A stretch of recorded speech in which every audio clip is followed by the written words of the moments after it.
نحمده ونصلي على رسوله الكريم اما بعد اعوذ باللہ من الشیطان الرجیم بسم اللہ الرحمن الرحیم الحمدللہ۔ میں مدرس مفتی محمد علی مرتضیٰ آل پاکستان وائس چینل پہ قرآن اور ہماری ذمہ داری کے دوسرے حصے کی چوتھی نشست میں آپ سب کو خوش آمدید کہتا ہوں۔ آج میں آپ کے سامنے سورہ قریش کی جو ہے تلاوت، ترجمہ اور تفسیر جو ہے وہ آپ کی خدمت میں پیش کروں گا۔ سب سے پہلے تلاوت کلام پاک۔ اعوذ باللہ من الشیطان الرجیم بسم اللہ الرحمن الرحیم لإیلاف قریش ایلافہم رحلة الشتاء والصیف فلیعبدوا رب هذا البیت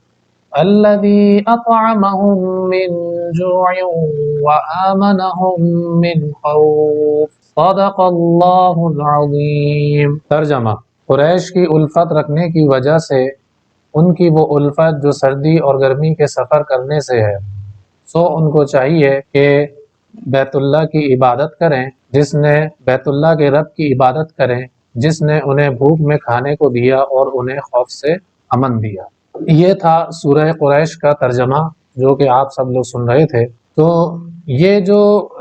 سورہ قریش جو نازل ہوئی ہے، تو اصل میں اس کا ایک پس منظر ہے، وہ یہ ہے کہ سورہ فیل کے اندر جو ہے جیسا کہ اس میں ہاتھی والوں کا قصہ جو ہے وہ بیان کیا گیا تھا، اور اللہ تبارک و تعالی نے اس طریقے سے ہاتھی والوں کو جو ہے وہ شکست دی تھی، تو اسی جو ہے وہ سال رسول اللہ صلی اللہ علیہ وسلم جو ہے وہ پیدا بھی ہوئے تھے۔ تو جب ان کو جو ہے وہ شکست ہوئی تو دیگر جتنے بھی عرب تھے ان کے دل کے اندر تو بیت الکعبہ یعنی کہ مکہ مکرمہ کی تو ویسے ہی عظمت تھی، اور اس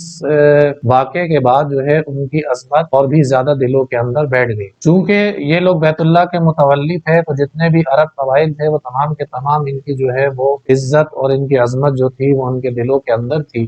لیکن اس واقعے کے بعد ان کی عظمت اور عزت جو ہے وہ دو چار چاند لگ گئے۔ پھر عرب کے جو ڈاکو تھے، یہاں تک کہ وہ جب یہ لوگ مکے والے سفر کرتے تھے تو وہ ان کو جو ہے وہ نہیں لوٹتے تھے، اور یہ کہتے تھے کہ بھائی یہ لوگ جو ہے وہ بیت اللہ کے جو ہے متولی ہیں، اور اللہ تبارک و تعالی نے پرندوں کے ذریعے جو ہے وہ ان کی مدد فرمائی، اور بڑے بڑے لشکر جو تھے وہ بھاگنے پر مجبور کر دیے۔ لہٰذا ان کی عزت و تکریم یہ تھی کہ یہ راستے جو تھے وہ بالکل پرامن جو ہے وہ اللہ تبارک و تعالیٰ نے کر دیے گئے۔ مکہ مکرمہ جو تھا وہ بالکل جو ہے وہ چٹیل جو ہے وہ میدان تھا، اور وہاں پہ نہ کوئی چیز اگتی تھی، نہ وہاں پر کوئی بڑی بڑی کوئی دریا تھے، بلکہ چٹیل میدان تھا۔ ان لوگوں کا جو گزر بسر تھا وہ اکثر تجارت پر میں ہی ہوتا تھا، تو تجارت کے لیے یہ سردیوں میں یمن کی طرف جو ہے وہ لے جاتے تھے، اور اسی طریقے سے تجارت گرمیوں میں شام کی طرف جاتے تھے، اور وہیں سے جو ہے وہ غلہ وغیرہ لے کر آتے تھے۔ اللہ تبارک و تعالیٰ یہی فرما رہے ہیں کہ ہم نے تمہیں جو ہے کیسے پرامن جو ہے وہ راستے دیے، کہ جو وہاں کے جو لٹیرے جو ڈاکو تھے وہ بھی تمہارا جو ہے وہ ادب اور احترام کرتے ہیں، تمہیں تمہارے لیے راستہ چھوڑ دیتے ہیں، اور امن و امان اور سکون سے تم جو ہے وہ اپنی تجارت کرتے۔ پھر یہ کہ یہ جو لفظ قریش جو ہے یہ تو ایک قبیلہ ہے، یہ جو قریش ہے یہ تو ایک قبیلے کا نام ہے، اور لفظ قریش کے کیا معنی ہیں تو اس کے بارے میں مختلف جو ہے وہ اقوال ہیں۔ بعض لوگوں نے فرمایا کہ اس سے مراد جو ہے وہ ایک بڑی مچھلی کے ہے، جو کہ تمام چھوٹی مچھلیوں کو جو ہے وہ کھا جاتی ہے۔ حضرت امیر معاویہ رضی اللہ تعالیٰ عنہ حضرت ابن عباس رضی اللہ تعالیٰ عنہ سے دریافت کیا کہ قریش کے معنی کیا ہیں، تو انہوں نے فرمایا کہ بھائی یہ جو ہے اس کو جو ہے کسی بڑے جانور سے جو ہے وہ تشبیہ دی گئی ہے، کیونکہ یہ قوت اور طاقت میں بہت زیادہ تھے، اس لیے ان کو قریش کہا جاتا ہے۔ بعض کہتے ہیں کہ ان کے جو ہے وہ معنی جو ہے وہ کمانے کے ہیں، چونکہ نبی پاک صلی اللہ علیہ وسلم کے جو وہ تھے جد امجد نظر بن کنانہ، وہ جو ہے لوگوں کے جو غریب لوگ ہوتے تھے، ناچار ہوتے تھے، ناتواں ہوتے تھے، ان کو ڈھونڈ ڈھونڈ کر ان کی جو ہے وہ مدد کیا کرتے تھے۔ پھر یہ ہے کہ یہ قریش جو ہے یہ کس کا جو ہے وہ لقب ہے، تو بعض لوگوں نے یہ کہا کہ یہ قصا بن کلاب کا جو ہے وہ لقب ہے، اور بعض لوگوں نے کہا کہ فہر بن مالک جو کہ نبی صلی اللہ علیہ وسلم کے جو نامزد ہیں، اور بعض نے کہا کہ یہ نظر بن کنانہ کا۔ حضور اقدس صلی اللہ علیہ وسلم کا جو پورا سلسلہ نسب ہے، جیسے محمد بن عبداللہ بن ہاشم بن عبد المناف بن قصا بن کلاب بن، تو اس میں جو ہاشم جو فرمایا گیا ہے، تو ہاشم جو تھا یہ اصل میں لقب تھا۔ نبی پاک صلی اللہ علیہ وسلم کے دادا کا نام جو تھا وہ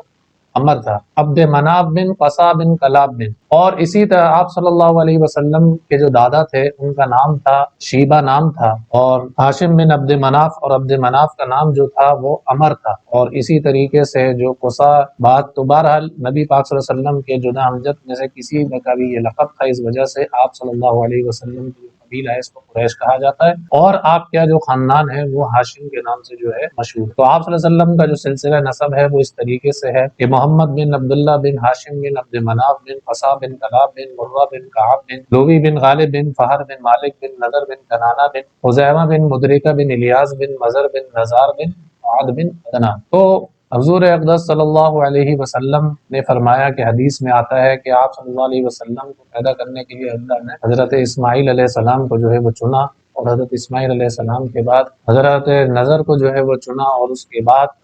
خاندان میں سے بنو ہاشم کو آپ صلی اللہ علیہ وسلم کے خاندان کے لیے چنا۔ تو یہ جو نبی پاک صلی اللہ علیہ وسلم خاندان کے اعتبار سے جو تھے وہ ہاشمی تھے، اور قبیلے کے اعتبار سے جو تھے وہ قریش۔ آپ صلی اللہ علیہ وسلم نے قریش کے لیے دعا کی ہے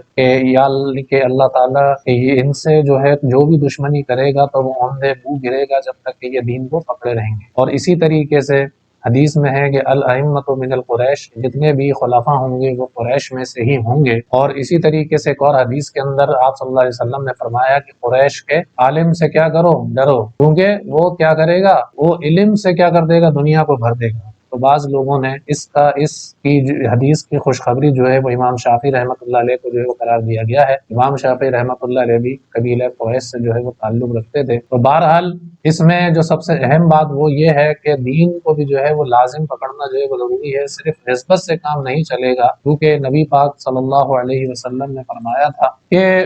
اے فاطمہ، تم جو ہے صرف اس بات پر جو ہے وہ ناز جو ہے وہ نہیں کرتی رہنا کہ تمہارا باپ جو ہے وہ خاتم النبیین ہے، بلکہ حدیث کا مفہوم ہے کہ سب سے بڑی چیز جو ہے وہ انسان کا عمل ہے۔ آپ صلی اللہ علیہ وسلم کا جو خاندان ہے اس میں حضرت علی ہے، حضرت عقیل ہے، اور حضرت ابن عباس رضی اللہ تعالیٰ عنہ ہے، جبکہ حضرت عثمان رضی اللہ تعالیٰ عنہ ہو گئے حضرت معاویہ رضی اللہ عنہ میں سے۔ تو بہرحال عبد مناف کے جو تھے وہ دو بیٹے تھے، ان میں سے ایک کا نام جو ہے وہ ہاشم اور ایک کا نام امیہ تھا، یعنی کہ تیسری نسل میں جا کر بنو امیہ اور بنو ہاشم جو ہے وہ ایک ہی جو ہے وہ سلسلے کی کڑی سے جا کر مل جاتے ہیں۔ لہٰذا بعض لوگ جو ہے وہ صحابہ کے اندر، اور بعض جو ہے الٹے سیدھے جو ہے وہ پروپیگنڈے کرتے ہیں بنو ہاشم اور بنو امیہ کے نام سے۔ اس چیز کی جو ہے وہ کوئی بھی حقیقت نہیں ہے، بلکہ یہ تو جو ہے وہ ایک نسبت ہے جو اللہ تبارک و تعالیٰ جب انسان کو بھیجتا ہے جو ہے وہ کسی نہ کسی جو ہے وہ نسبت کے ساتھ بھیجتا ہے، اور اپنے نبی پاک صلی اللہ علیہ وسلم کو کیونکہ ایک بہت بڑا جو ہے آپ کا مرتبہ تھا، اور آپ جو ہے خاتین تھے، اور آپ کو جو ہے وہ دنیا کے اندر جو ہے وہ دی، تو آپ کی نسبت بھی جو تھی وہ بہت اونچی تھی۔ نسبت نبی پاک صلی اللہ علیہ وسلم کے ساتھ ہو یہ بھی بہت بڑی بات ہے، اور یہ ہے کہ عمل کا بھی جو نیک ہونا ضروری ہے، جیسا کہ آپ دیکھتے ہیں کہ حضرت حمزہ رضی اللہ تعالیٰ نبی پاک صلی اللہ علیہ وسلم کے چچا ہیں، اور آپ صلی اللہ علیہ وسلم کی شہادت پر بہت زیادہ غمناک ہوئے، اور آپ کو سید الشہداء جو ہے وہ انہوں نے آپ صلی اللہ علیہ، جبکہ ہم دوسری طرف دیکھتے ہیں کہ آپ کے دوسرے چچا ابو لہب ہیں، جو کہ آپ صلی اللہ علیہ وسلم کے راستے میں جو ہے وہ کانٹے بچھاتے ہیں، آپ کی برائیاں بیان کرتے ہیں، لوگوں کو پکڑ پکڑ کے آپ کی مخالفت پر آمادہ کرتے ہیں۔ دیکھیں تو دونوں کی نسبت جو ہے وہ نبی کی طرف ہے، لیکن ایک کی نسبت جو ہے وہ ایمان جو ہے وہ لے کر آتے ہیں، اور دوسرے جو ہے وہ تکذیب کرتے ہیں۔ حاضرین مجلس آپ یہ دیکھیے کہ کہاں حضرت حمزہ رضی اللہ تعالیٰ عنہ کا مقام ہے، اور کیا حال اور کیا جو ہے وہ عبرت کا نشان جو ہے وہ ابو لہب کا ہوا۔ بہرحال نسبت بھی اللہ تعالیٰ نیک دے، اور اسی طریقے سے عمل بھی جو ہے وہ انسان کا نیک ہو، اور ایمان جو ہے وہ سب سے بڑی جو ہے وہ دولت ہے۔ جو کوئی بھی جو ہے وہ ایمان لے کر آیا تو نبی پاک صلی اللہ علیہ وسلم نے سینے سے لگایا۔ ایک مرتبہ آپ صلی اللہ علیہ وسلم جو ہے وہ ایک غزوے کے اندر جو ہے تشریف فرما تھے، ایک جگہ پڑاؤ لگا تو وہاں پر ایک بکریاں چرانے والا جو تھا وہ ملا، اور آپ صلی اللہ علیہ وسلم سے کہنے لگا کہ آپ جو ہے وہ سب کو اپنے دین کی دعوت دیتے ہیں، تو آپ یہ بتائیے کہ اگر میں آپ کی جو ہے وہ دعوت کیا کریں گے؟ آپ صلی اللہ علیہ وسلم نے فرمایا کہ ہم تمہیں اپنے گلے سے جو ہے وہ لگا لیں گے تو ہمارے بھائی بن جاؤ۔ اس نے کہا کہ یا رسول اللہ، کہ میں ایسا آدمی جو بالکل کالا کلوٹا، اور میرے جسم سے جو ہے وہ بدبو پھوٹ رہی ہے، آپ جو ہے لوگ میرے قریب آنے کو تیار نہیں ہے، تو آپ کیا کریں گے؟ آپ مجھے گلے لگائیں گے اپنا بھائی بنا؟ آپ نے فرمایا کہ ہاں، ہم تم ہمارے بھائی بن جاؤ گے، جو سب کے حقوق ہوں گے وہی تمہارے حقوق ہوں گے، جو ہمارے حقوق ہوں گے وہی تمہارے حقوق۔ اس نے اشہد ان لا الہ الا اللہ واشہد اللہ پڑھ لیا۔ آپ یہ دیکھیے کہ جب کعبہ فتح ہوا تو رسول اللہ صلی اللہ علیہ وسلم نے کیا فرمایا کہ اے بلال، کعبے کی چھت پر جو ہے وہ تم چڑھو، اور چڑھنے کے بعد جو ہے وہ اذان کہو۔ تو بعض جو نسلی تفاخر جو موجود تھا قریش کے اندر، جو مشرکین مکہ کے اندر، تو ان میں سے بعض سرداروں نے جب یہ دیکھا کہ حضرت بلال جو ہے وہ کعبے کی چھت پر جو ہے وہ چڑھ کر اذان دے رہے ہیں، تو بعض نے کہا کہ میں یہ دین دیکھنے سے پہلے مر کیوں نہیں۔ اسلام کے اندر جو سب سے بڑی چیز ہے وہ یہ ہے کہ ایمان ہے، تقوی ہے، نسبت اگر اچھی ہو تو یہ بھی جو ہے وہ دو چند ہے۔ تو سب سے اس کا مطلب یہ نہیں ہے کہ صرف آپ کی نسبت ہی جو ہے وہ کافی ہو جائے گی، بلکہ اس کے لیے ایمان کا ہونا، عمل صالح کا ہونا شرط ہے۔ جو کچھ بھی پڑھا گیا اللہ تعالیٰ پر ہم کو عمل کرنے کی توفیق عطا فرمائے۔ انشاءاللہ العزیز آپ حاضرین کے سامنے اگلی صورت کی تلاوت، ترجمے اور تفسیر کے ساتھ آپ کا یہ میزبان، آپ کا بھائی مدرس مفتی محمد علی انشاءاللہ بہت حاضر ہوں گے۔ السلام علیکم ورحمۃ اللہ وبرکاتہ۔